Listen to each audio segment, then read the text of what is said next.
Hello students. आज की class में हम लोग relationship between teachers teaching and learning को हम लोग देखेंगे। हम लोग देखने का काम प्रयास करेंगे कि अधिगम और शिक्षण में क्या संबंध है, यानी लर्निंग और टीचिंग कैसे एक दूसरे से कोरिलेट करते हैं, इनमें रिलेशनशिप क्या है, आज हम लोग देखने का प्रयास करेंगे। और इसमें हम लोग टीचिंग लर्निंग प्रोसेस को पूरा पूरा समझने की कोशिश करेंगे। ठीक है, अगर आपसे कोई पूछे टीचिंग लर्निंग है क्या, तो आप कह सकते हो teaching learning is a process through which the teacher, the learner, the curriculum and other variables are organized and in a systematic manner in order to attain preset goal। यानी कहने का मतलब क्या है? कहने का मतलब ये है कि एक डिफाइंड वे है। टीचिंग लर्निंग प्रोसेस क्या है? एक डिफाइंड वे है जिसमें कौन कौन से लोग होते हैं? टीचर, लर्नर और करिकुलम, ये होता है। और क्या होता है? एक डिफाइंड गोल होता है, एक निर्धारित लक्ष्य होता है। जब क्लास में टीचर पढ़ाने जाता है तो कैसे पढ़ाने जाता है? वो कहता है कि आज हम इस टॉपिक को पढ़ाने वाले हैं। इसका मतलब क्या है? उसका गोल फिक्स है कि आज अपने स्टूडेंट्स को वो ये चीजें सिखा पाएगा। ठीक है, तो हम क्या कह सकते हैं? हम कह सकते हैं शिक्षण और अधिगम एक ऐसी प्रक्रिया है जिसके माध्यम से शिक्षक, शिक्षार्थी, पाठ्यक्रम और अन्य जो उसके वेरिएबल्स हैं वो पूर्व निर्धारित लक्ष्यों को प्राप्त करने के लिए आयोजित किए जाते हैं। ये पूर्व निर्धारित लक्ष्य क्या है? ये वही लक्ष्य है जो ब्लूम टेक्सोनॉमी में हम टीचिंग लर्निंग के हम गोल, हम ऑब्जेक्टिव बनाते हैं कॉग्निटिव, अफेक्टिव और साइकोमोटर डोमेन के अंदर। यानी अगर इन शॉर्ट कहना चाहें तो क्या कह सकते हैं? हम कह सकते हैं टीचिंग लर्निंग क्या है? टीचिंग लर्निंग एक डिफाइंड वे है, एक जो है पूर्व निर्धारित, पूर्व निश्चित एक रास्ता है जिसपे चलकर शिक्षक और शिक्षार्थी एक किसी निश्चित लक्ष्य को प्राप्त करते हैं। यानी जो उनका गोल है या जो ऑब्जेक्टिव लेकर वो क्लास में बैठे हैं उसको टीचर और स्टूडेंट्स दोनों मिलकर उसको पूरा करते हैं। ठीक है, अगर इसको हम और क्लियर करना चाहें तो हम कह सकते हैं कि teaching is as intentional activity. ठीक है, activity teaching is undertaking certain activities the intention of which is to induce learning. यानी टीचर क्या करता है? टीचर जानबूझकर एक गतिविधि करता है, एक एक्टिविटी करता है। ठीक है, और क्यों एक्टिविटी करता है? क्योंकि उसे बच्चों को कुछ सिखाना है। क्या सिखाना है? जो उसने पहले से निर्धारित कर लिया है कि आज कक्षा में बच्चों को हमें ये सिखाना है। यही आप क्या देख रहे हो? जो टीचिंग लर्निंग प्रोसेस है ये टू वे प्रोसेस है ना। इसमें टीचर और लर्नर, शिक्षक और शिक्षार्थी दोनों एक साथ किसी लक्ष्य को लेकर आगे बढ़ते हैं। और जो इसका रिजल्ट होता है, रिजल्ट में क्या होता है? रिजल्ट में ये होता है कि जो शिक्षार्थी है, जो लर्नर है, उसको लर्निंग हो जाती है। ठीक है, और तो सबसे बड़ी बात बेटा इसमें ये है कि टीचिंग हो रही है तो इसका कतई मतलब नहीं है कि लर्निंग भी हुई होगी। ठीक है, और आजकल जो ऑनलाइन लर्निंग चल रहा है, ऑनलाइन टीचिंग प्रोसेस चल रहा है, इसमें तो ये अक्सर हो जा रहा है कि टीचर तो टीचिंग कर रहा है लेकिन लर्नर लर्नर क्या कर रहा है? लर्नर मोबाइल साइलेंट करके ऑन छोड़ दिया है, लर्नर कोई और काम करने लग रहा है। यानी लर्नर सीखने का प्रयास नहीं कर रहा है। तो अभी जो निकल के मेन बात आती है बेटा कि अगर लर्निंग हुई है तो इसका मतलब है टीचिंग जरूर हुई होगी, चाहे वो फॉर्मल वे में हुई हो, चाहे वो नॉन फॉर्मल वे में हुई हो, चाहे वो इनफॉर्मल वे में हुई हो। लेकिन अगर टीचिंग हो रही है तो इसका कतई मतलब है कि लर्निंग होगी ही होगी। इस बात को एकदम गांठ बांध लीजिएगा। टीचिंग हुई इसका कतई मतलब नहीं है कि लर्निंग हुई होगी। और अगर लर्निंग कहीं हो गई है इसका यही मतलब है कि किसी न किसी रूप में टीचिंग जरूर हुई होगी, है ना। यही बात यहाँ पे कही जा रही है। A teacher teach with an anticipation that certain activities will result in learning but not guarantee it. ठीक है, यानी इसकी कोई गारंटी नहीं है कि अधिगम होगा ही होगा, अधिगम होगा तो कितना होगा, इसकी कोई गारंटी नहीं है, ये स्थिति और परिस्थिति पर निर्भर करता है। ठीक है, teaching is the process of carrying out those activity that experience has shown to be effective in getting students to learn। यानी शिक्षण उन गतिविधियों को अंजाम देने की प्रक्रिया है जो अनुभव ने छात्रों को सीखने के लिए प्रभावी होने के लिए दिखाया है। यानी कहने का मतलब ये है कि शिक्षण क्या है, शिक्षण वो प्रोसेस है जिससे मॉडिफिकेशन इन बिहेवियर हो रहा है। यानी बच्चों का जो व्यवहार है, जो उनका बिहेवियर है, उस बिहेवियर में चेंज आने के लिए जो प्रोसेस होती है, उस प्रोसेस को ही हम टीचिंग कहते हैं, है ना। हम कहते हैं बच्चों में सुधार आ गया, बच्चे ने ये सीख लिया, इस विद्यार्थी ने इसको लर्न कर लिया। ठीक है, अगर लर्निंग हो रही है तो इसका मतलब है कि जो लर्निंग का प्रोसेस हुआ, उसी प्रोसेस को हम क्या कह सकते हैं, हम टीचिंग कह सकते हैं। आप कह सकते हैं कि जो लर्निंग प्रोसेस है वो टीचिंग है, और उस प्रोसेस का जो प्रोडक्ट है, जो उस प्रोसेस का जो उत्पाद है, उस प्रोसेस से जो चीज बन के आई, उस बनी हुई चीज को हम क्या बोलेंगे, लर्निंग बोलेंगे। तो आप क्या कह सकते हो, learning is a process and teaching is a process and learning is it's product. Clear हुई बात। तो टीचिंग क्या है, टीचिंग सीखने की प्रक्रिया का नाम है, और लर्निंग क्या है, उस प्रक्रिया से जो रिजल्ट मिलता है, उस प्रक्रिया का जो उत्पाद होता है, जो उस प्रक्रिया का जो प्रोडक्ट होता है, उस प्रोडक्ट को हम क्या बोलेंगे, हम लर्निंग कहेंगे। ये टीचिंग लर्निंग में एक बेसिक सा कॉमन सा रिलेशन है, यानी प्रोसेस एंड प्रोडक्ट का।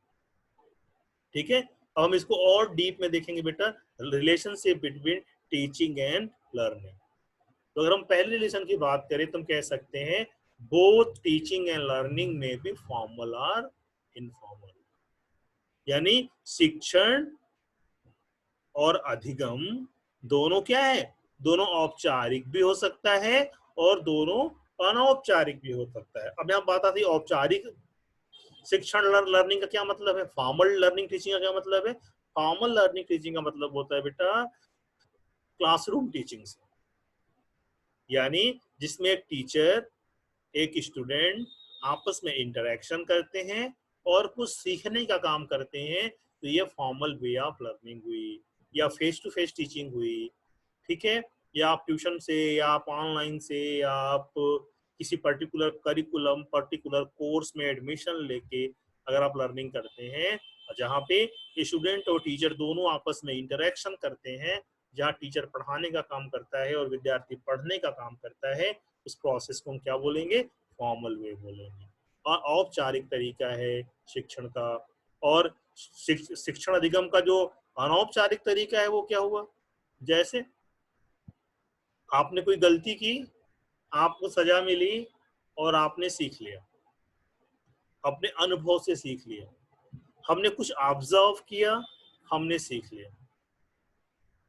ठीक है, कई बार आपने देखा होगा कि लोग कह देते हैं कि इसकी संगति बहुत ही खराब है, इसके दोस्त बड़े ही गंदे हैं, इसलिए खराब खराब बातें सीख लिया, ये एब्यूज करना सीख लिया। तो जो एब्यूज करना बच्चा सीख लेता है, वो कैसे सीख लेता है, वो नॉन फॉर्मल लर्निंग है। मदर घर में कुकिंग करती है, उसके बच्चे कुकिंग करना सीख जाते हैं। ये कौन सी लर्निंग हुई, ये नॉन फॉर्मल लर्निंग या इनफॉर्मल लर्निंग हुई। ये अनौपचारिक शिक्षण हो गया बेटा। अनौपचारिक शिक्षण का मतलब क्या हुआ, अनौपचारिक शिक्षण का मतलब यही होता है कि हम प्रॉपर क्लासरूम में नहीं जाते, सिखाने की कोई घंटी नहीं होती, सिखाने के लिए कोई टीचर नहीं आता, लेकिन बिना इस ताम झाम के भी अगर हम जो चीजें सीखते जाते हैं, उसे हम क्या बोलते हैं, उसे बोलते हैं लर्निंग का इनफॉर्मल या नॉन फॉर्मल वे, या हम कह सकते हैं अनौपचारिक या निरौपचारिक तरीका। ठीक है, अब दूसरा जो दूसरा प्रोसेस होता है बेटा, दूसरा प्रोसेस क्या है, बोथ आर गोल ओरिएंटेड। ठीक है, चाहे हम लर्निंग की बात कर लें, चाहे वो टीचिंग की बात कर लें, दोनों लक्ष्य आधारित होते हैं। टीचर ये सोच के आता है कि आज हम क्लास में जाएंगे, आज क्लास में हम इलेक्ट्रिसिटी पढ़ाएंगे, तो बच्चा क्या सोच के बैठता है, वो भी सोच के बैठता है आज हम इलेक्ट्रिसिटी सीख लेंगे, है ना। शिक्षक क्या चाहता है, शिक्षक लक्ष्य लेके गया कि आज विद्यार्थियों को विद्युत चैप्टर हम पढ़ा के आएंगे, विद्युत धारा क्या होती है समझा के आएंगे। और विद्यार्थी क्या गोल लिया, विद्यार्थी ये गोल लिया कि आज हम अपने सर से, अपने मैडम से विद्युत धारा क्या होता है सीख लेंगे, समझ लेंगे। तो आप क्या देख रहे हो, ये बोथ आर गोल ओरिएंटेड, दोनों लक्ष्य उन्मुख है, दोनों में एक लक्ष्य होता है, उसी लक्ष्य को लेकर लर्निंग भी होती है, उसी लक्ष्य को लेकर टीचिंग भी होती है। तो आपने क्या देखा, आपने देखा कि टीचिंग लर्निंग क्या है, ये फॉर्मल और नॉन फॉर्मल या इनफॉर्मल वे में हो सकती है, और टीचिंग लर्निंग दोनों गोल ओरिएंटेड या गोल सेंटर्ड होते हैं। ठीक है, अब हम बात करेंगे इसके तीसरे रिलेशनशिप की, अगर हम बात करें तो हम कह सकते हैं good teaching result in good learning, है ना। अगर टीचिंग अगर अच्छे से हो रही है, टीचर बहुत ही अच्छा है, बहुत ही योग्य है, उसको बहुत इफेक्टिव टीचिंग करने आती है, तो निश्चित रूप से लर्निंग भी इफेक्टिव होगी, यानी सीखने का जो एफिशिएंसी है, जो लर्निंग की क्वालिटी है, वो भी अच्छी होगी। यानी गुड टीचिंग ही गुड लर्निंग को दे सकती है ना। ऐसा नहीं हो सकता कि टीचिंग बैड हो और लर्निंग गुड हो जाए, ऐसा नहीं हो सकता। क्यों, क्योंकि जैसा प्रोसेस होता है वैसा ही प्रोडक्ट आता है। मैंने पहले ही बताया, teaching is a process and learning is it's product. तो प्रोडक्ट और प्रोसेस दोनों एक दूसरे से कोरिलेट करेंगे, एक दूसरे जुड़े हुए होंगे। अगर लर्निंग टीचिंग अच्छी हो रही है तो इसका मतलब है कि लर्निंग भी अच्छी ही होगी। ठीक है, इसका जो फोर्थ रिलेशन है बेटा वो है one can observe teaching but not learning. देखो ये इसमें तो डिफरेंसेस आ गई, यानी हम शिक्षण को तो हम मॉनिटर कर सकते हैं, उसको हम ऑब्जर्व कर सकते हैं, लेकिन सीखने को हम ऑब्जर्व नहीं कर सकते। ठीक है, उसके लिए हमें प्रॉपर, उसको हम जनरली ऑब्जर्व नहीं कर सकते। अगर लर्निंग को हमको प्रॉपरली ऑब्जर्व करना है, उसके लिए फिर हमें टेस्ट या असेसमेंट हमें करना पड़ेगा, है ना। यानी one can observe teaching but not learning, यानी कहने का मतलब क्या है, एक शिक्षण का निरीक्षण कर सकता है, ठीक है, लेकिन सीखने का निरीक्षण नहीं कर सकता। हम बात करेंगे पांचवें पॉइंट की, तो पांचवा पॉइंट क्या कहता है, good teaching requires good communication skill and good learning require good listening skill. बहुत ही इंपॉर्टेंट पार्ट है बेटा ये। टीचर को अगर अच्छे से कम्युनिकेट करना नहीं आता, टीचर को बहुत ही इफेक्टिव वे में लेक्चर डिलीवर नहीं करने आता, अपनी बात को रखने नहीं आता, तो वो अच्छी टीचिंग नहीं कर सकता। तो अच्छी टीचिंग के लिए क्या आवश्यक है, अच्छी टीचिंग के लिए आवश्यक है कि teaching requires good communication skill, यानी जो संप्रेषण की तकनीक है, जो अपनी बात कहने की जो कला है, वो अच्छी टीचर में बहुत ही अच्छी होनी चाहिए। लेकिन लर्निंग कब अच्छी होगी, जब हमारे पास लिसनिंग स्किल। ठीक है, अगर आपको लिसनिंग स्किल और कम्युनिकेशन स्किल में और अच्छी इंफॉर्मेशन चाहिए होगी, तो मेरे यूट्यूब चैनल पे जाइएगा, वहां पे लिसनिंग स्किल और कम्युनिकेशन स्किल की आपको वीडियो मिल जाएगी, वहां से इसको और अच्छे से आप समझ सकते हैं। लेकिन फिर हमें यहाँ बताना चाह रहे हैं कि अगर हमें सुनना नहीं आता, सुनना ना आने का मतलब, सुनना ना आने का मतलब बेटा समझने से है ना। अगर हमने ये सोच लिया कि भगवान ने हमें दो कान दिए हैं, एक से सुने और दूसरे से बाहर निकाल दे, तो दिमाग में क्या जाएगा, दिमाग में कुछ भी नहीं जाएगा। तो गुड लिसनर का मतलब है कि हम उसको जो कुछ भी वो सुन रहा है उसको समझ के अंदर ग्रहण भी कर ले। ठीक है, और अगर लर्नर लिसनिंग स्किल उसकी अच्छी नहीं है तो क्या होगा, उसको लर्निंग नहीं हो पाएगी। क्योंकि देखो जब हम लोग मूवी देखते हैं तो हम 100 लिसनिंग स्किल में 100% देते हैं अपना, इसलिए मूवी मूवी की के डायलॉग एक बार सुनने पर याद हो जाते हैं, है ना। लेकिन जब क्लास में टीचर बोलता है तो 5 बार रिपीट करने के बाद भी शायद ही हमारे कान में बात पड़े, क्योंकि वही होता है, हमारे दोनों कान का डोर ओपन होता है, एक से बात जाती है और दूसरे से बाहर चली जाती है। जब तक वो बात दिमाग में, हृदय में आपकी स्थिर नहीं होगी, तब तक समझ नहीं आएगा। इसीलिए कहा गया कि good teaching require good communication skill and good learning require the good listening skill, यानी अच्छे शिक्षण के में अच्छे संचार कौशल की आवश्यकता होती है, और अच्छे अधिगम के लिए अच्छे सुनने के कौशल की आवश्यकता होती है। अगर हमारे पास सुनने का अच्छा कौशल नहीं है तो हमारी हमारी अधिगम, हमारी लर्निंग अच्छी नहीं हो सकती। अब सिक्स अगर हम रिलेशन की बात करें बेटा, या सिक्स जो रिलेशन है वो क्या है? Both teaching and learning require skill, creativity, intelligence, and operate on definite principles।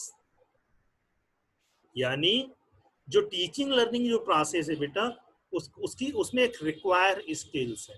Require skill का मतलब क्या है? शिक्षण और अधिगम दोनों करने का एक कौशल, एक कला होता है। बिना कौशल और बिना कला के न तो अधिगम हो सकता है और न तो शिक्षण हो सकता है। और ये सारी स्किल्स आप अपनी नेक्स्ट क्लास में आप पढ़ोगे, और वहां आप देखोगे कि टीचिंग स्किल क्या होती है, कैसे पढ़ाया जाता है, क्या चीजें की जाती है, सारी चीजें आप अपने अगली क्लास में देखोगे। अभी हम सिर्फ बात इतना ही कर रहे हैं कि शिक्षण अधिगम के लिए हमें सीखने के कौशल की आवश्यकता होगी, हमारे अंदर कुछ क्रिएटिविटी भी हो, स्टूडेंट और टीचर दोनों इंटेलिजेंट हो, यानी इंटेलिजेंस का फैक्टर भी होगा, और कुछ डिफिनेट प्रिंसिपल्स भी होंगे, जिन डिफिनेट प्रिंसिपल्स को हम फॉलो करके हम अच्छी लर्निंग टीचिंग कर सकते हैं। आपने देखा था कि अभी प्रीवियस क्लासेस में आपने देखा लेवल ऑफ टीचिंग, आपने देखा फेज ऑफ टीचिंग, आपने देखा मैक्सिम ऑफ टीचिंग, आगे की कक्षाओं में आप देखोगे मेथड ऑफ टीचिंग। ये सब क्या है? ये सब डिफरेंट प्रिंसिपल्स हैं, डिफरेंट वे हैं, जिस वे पे चल के टीचिंग लर्निंग अच्छी हो सकती है। यानी कहने का मतलब ये है कि टीचिंग लर्निंग दोनों के लिए, शिक्षक और विद्यार्थी दोनों के अंदर कुछ कौशलों का होना आवश्यक है, दोनों का सृजनशील होना आवश्यक है, दोनों का बुद्धिमान होना आवश्यक है, और ये जो पूरा प्रोसेस है कुछ निर्धारित नियमों और सिद्धांतों पर ही चलता है। ठीक है, हम सातवें और अंतिम इसके रिलेशन की बात करेंगे। Only good learner become good teacher, यानी जो अच्छा विद्यार्थी होता है वही अच्छा शिक्षक होता है। इसीलिए पुराने जो वैदिक काल था बेटा, वैदिक काल में जो गुरु आश्रम के जो सबसे मेधावी छात्र होते थे वही बाद में वहां के शिक्षक बन जाते थे। ठीक है, और जो मेधावी छात्र नहीं होते थे वो बाकी अपने रोजगार में लग जाते थे। ठीक है, क्योंकि जो एक अच्छा शिक्षक विद्यार्थी है वही एक अच्छा शिक्षक भी हो सकता है। तो लर्निंग और टीचिंग का एक और ये रिलेशन हो गया, a good only a good learner become a good teacher, यानी केवल एक अच्छा शिक्षार्थी ही एक अच्छा शिक्षक हो सकता है। यानी जो पढ़ने लिखने में अच्छा नहीं है, जो पढ़ने में अच्छा नहीं है, जो अच्छा विद्यार्थी नहीं है, वो भविष्य में अच्छा शिक्षक भी नहीं हो सकता। इस बात को भी आप गांठ बांध लीजिए। ठीक है, अब एक बेटा आपके स्क्रीन पर एक डायग्राम शो हो रहा है। ये डायग्राम टीचिंग लर्निंग प्रोसेस या इसके रिलेशनशिप को बताने का काम कर रहा है। डायग्राम आपकी स्क्रीन पे आ रहा है टीचिंग लर्निंग प्रोसेस का। इस पूरे प्रोसेस में अगर आप ध्यान से देखो, टी का मतलब यहाँ पे ट्यूटर से है, और ट्यूटर का जनरली जो सेंस होता है वो शिक्षक से होता है, यानी टीचर से है। और एज फॉर स्टूडेंट, स्टूडेंट का मतलब आप जान रहे हो शिक्षार्थी से है, विद्यार्थी से। अब देखिए पूरा पूरा एक सिस्टम यहाँ पे आप देख रहे हो, यहाँ पे एक डायग्राम दिख रहा है। इस डायग्राम में क्या देख रहे हो? ऊपर एक्सपोजर है, पार्टिसिपेशन है, आइडेंटिफिकेशन है, ठीक है, इंटरनलाइजेशन है, और यहाँ पे डिसेमिनेशन है। और आप देख रहे हैं यहाँ पे T S T S T S T S, और सब यहाँ पे किससे कनेक्ट है? टीचिंग लर्निंग प्रोसेस से कनेक्ट है। ठीक है, तो कहने का मतलब क्या है, टीचिंग लर्निंग प्रोसेस के ये 5 कोर पॉइंट हो गए। यानी टीचिंग लर्निंग अगर प्रोसेस हो रहा है तो ये सारी चीजें आपस में एक दूसरे से कनेक्ट होगी। और आप यहाँ देख रहे हो, जैसे एग्जांपल अगर हम लें तो एक्सपोजर में क्या देख रहे हो, टीचर क्या है, मोटिवेटर है, स्टूडेंट क्या है, अटेंडर है। ठीक है, पार्टिसिपेशन में क्या देख रहे हो, टीचर कैटलिस्ट है और स्टूडेंट क्या है, एक्सप्लोरर है। आइडेंटिफिकेशन में क्या देख रहे हो, टीचर क्या है, मॉडरेटर है और स्टूडेंट क्या है, एक्सपेरिमेंटर है। तो ये जो पूरा पूरा जो ग्राफ है बेटा, जो पूरा पूरा है, ये डायग्राम आप देख रहे हो, ये डायग्राम क्या बताने की कोशिश कर रहा है, ये डायग्राम बताने की कोशिश कर रहा है कि टीचिंग लर्निंग प्रोसेस क्या होती है और स्टूडेंट और टीचर इसमें एक दूसरे से कैसे कनेक्टेड होते हैं, इस बात को समझाने का काम कर रहा है। ठीक है, लर्निंग टीचिंग प्रोसेस समझाने का बेटा एक और यहाँ पे एक मॉडल हम आपको और यहाँ पे शो कर रहे हैं। इस मॉडल में देख लो, टीचर्स कॉन्सेप्चुअल नॉलेज। अब देखो यहाँ पे जो टीचर का नॉलेज है, उस वो नॉलेज कहाँ जा रहा है, टीचर कंस्ट्रक्टेड वर्ड्स। ठीक है, फिर यहाँ से फिर एरो वापस जा रहा है, देख रहे हो, एडॉप्शन ऑफ वर्ड। वर्ड ने जो एडॉप्ट किया उससे फिर टीचर का नॉलेज बन गया। टीचर ने क्या किया, टीचर इसको डिस्कस किया, किससे डिस्कस किया, स्टूडेंट से, है ना। तो स्टूडेंट का कॉन्सेप्ट बिल्डिंग होगा। तो कॉन्सेप्ट बिल्डिंग से उसने क्या किया, उसने एक्सपेरिमेंटल नॉलेज गेन किया, यानी जो भी उसने सीखा उसका प्रयोग किया। उसके प्रयोग करने से क्या हुआ, ये रिफ्लेक्शन ऑफ इंटरेक्शन हुआ, यानी उसके प्रयोग करने में जो उसने जो महसूस किया, जो उसने अनुभव किया, उस अनुभव से उसका कॉन्सेप्ट फिर से रीबिल्ड हो रहा है या फिर से उसका कॉन्सेप्ट बन रहा है। ठीक है, और ये कॉन्सेप्ट जो टीचर का जो एक्सपेरिमेंटल नॉलेज है वो इंटरेक्ट किससे करता है, जो टीचर कंस्ट्रक्टेड जो वर्ड है एंड जो सा क्लासरूम है उसमें वो फिर से वो जो है इंटरेक्शन करता है और उससे टीचर का फिर से कॉन्सेप्ट बिल्डिंग होता है। यानी कहने का मतलब क्या है, यहाँ पे टीचिंग लर्निंग का प्रोसेस दिखा रहा है। तो इसको मोटे तौर पर समझना चाहे तो हम ऐसे समझ सकते हैं कि टीचर का जो नॉलेज है, ठीक है, उस नॉलेज को डिस्कशन के थ्रू या क्लासरूम में उसने कहाँ भेज दिया, उसने स्टूडेंट्स के पास भेज दिया। तो स्टूडेंट या जो शिक्षार्थी है उसके नॉलेज, उसका नॉलेज यहाँ पे गेन कर गया। अब जो विद्यार्थी को उसने जो कॉन्सेप्ट दिया है, उस कॉन्सेप्ट को क्या किया विद्यार्थी, उस कॉन्सेप्ट को स्टूडेंट ने अपने अपनी लाइफ में, अपने जीवन में उसको अप्लाई किया। अपने जीवन में अप्लाई करने का अगर बहुत ही इसको आसान भाषा समझना चाहे तो हम कह सकते हैं, जैसे मान लो टीचर ने जोड़ घटाना सिखाया और बच्चा जाके बाजार से बिस्कुट खरीद लाया, तो ये कॉन्सेप्चुअल नॉलेज से उसने क्या किया, एक्सपेरिमेंटल नॉलेज कर लिया। ठीक है, टीचर ने आपको एक फार्मूला बताया, उस फार्मूले से रिलेटेड आपने ढेर सारी प्रॉब्लम सॉल्व कर ली। उस प्रॉब्लम सॉल्व करने में जो कठिनाई आएगी, उस कठिनाई से आपका नॉलेज रिफ्लेक्ट होगा और वो नॉलेज फिर वापस आपके कॉन्सेप्ट में जाएगा और फिर से यहाँ पे आपका कॉन्सेप्ट बिल्डिंग हो जाएगी। ठीक है, और जो जो आपका एक्सपेरिमेंटल नॉलेज है बेटा, वो एक्सपेरिमेंटल नॉलेज टीचर्स वर्ड यानी क्लासरूम में जाएगा, यानी क्लासरूम का जो एक्चुअल जो चीज निकल के आएगी वो फिर विद्यार्थी, वो फिर टीचर के पास चली जाएगी। यानी कहने का मतलब है कि इसको बहुत ही शार्ट में समझना चाहे तो हम कह सकते हैं, शिक्षक ने विद्यार्थी को ज्ञान दिया, विद्यार्थी ने उसका अनुप्रयोग किया, उसका अनुभव प्राप्त किया, उस अनुभव से उसके ज्ञान में वृद्धि हुई और उसका वो अनुभव जो कक्षा में, उसका जो अनुभव कक्षा में या शिक्षक के सामने प्रस्तुत हुआ, शिक्षक उसे ग्रहण करके अपने नॉलेज को और बढ़ा लेता है। ये जो पूरा का पूरा प्रोसेस है, ये पूरा का पूरा प्रोसेस इसी बात को समझाने का प्रयास करता है। अगर हम इसको एक बार फिर से रिकॉल करें तो हम कह सकते हैं कि टीचिंग लर्निंग प्रोसेस क्या है, teaching learning is a two way process. ठीक है, यहाँ पे शिक्षक और शिक्षार्थी दोनों आपस सक्रिय होते हैं, दोनों आपस में इंटरेक्शन करते हैं, दोनों दोनों क्रिया अनुक्रिया करते हैं, और जिसके परिणाम स्वरूप विद्यार्थी सीख जाता है। ठीक है, टीचिंग क्या है? टीचिंग उस प्रक्रिया का नाम है जिस प्रक्रिया से अधिगम होता है, और अधिगम क्या है? उस प्रक्रिया का परिणाम ही अधिगम है। ठीक है, अगर हम टीचिंग और लर्निंग के अगर आपस के रिलेशनशिप की बात करें तो हम कह सकते हैं टीचिंग लर्निंग दोनों फॉर्मल और इनफॉर्मल या नॉन फॉर्मल वे में हो सकती है, दोनों गोल ओरिएंटेड होते हैं, दोनों में शिक्षक और शिक्षार्थी दोनों एक साथ सक्रिय होते हैं। जो एक अच्छा शिक्षक है वही एक अच्छा शिक्षक जो है, जो उसकी अच्छी टीचिंग है, अच्छी टीचिंग के परिणाम स्वरूप ही अच्छी लर्निंग हो सकती है, और जो एक अच्छा विद्यार्थी है वही भविष्य में एक अच्छा शिक्षक बन सकता है।